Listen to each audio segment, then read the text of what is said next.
Hey, you want to make some crystal meth?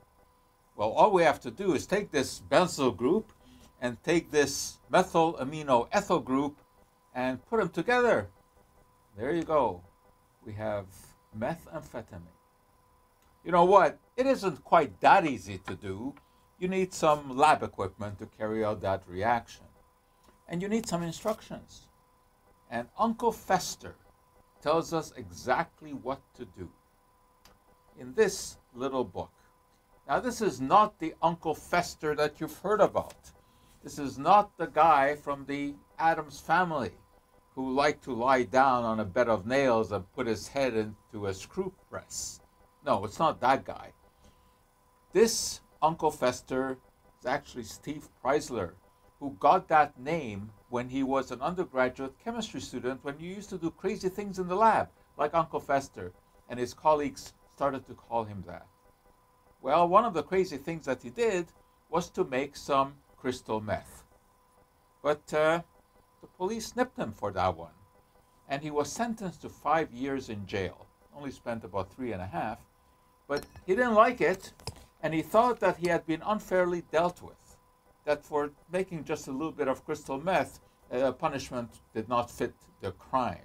So he was going to get back at the authorities. How? By teaching others how to make crystal meth.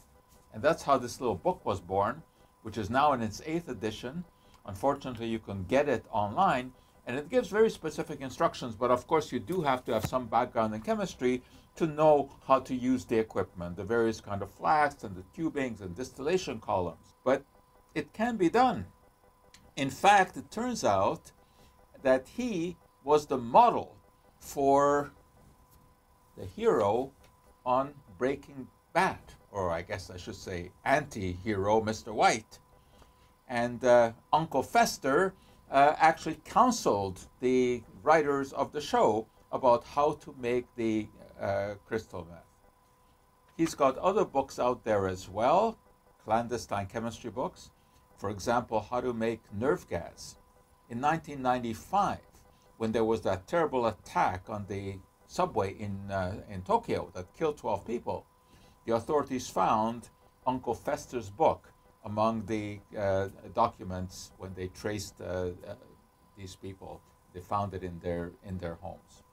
So we're talking here about someone who has created havoc on society, and he's been at this since the 1980s.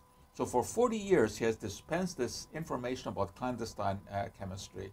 And unfortunately, others have used these instructions and taken their basic training in chemistry and put some crystal meth on the street, causing misery and possibly death. So I think this Uncle Fester is actually a blight on the face of chemistry, and I think he's a real criminal, even though his knowledge of chemistry seems to be quite sound.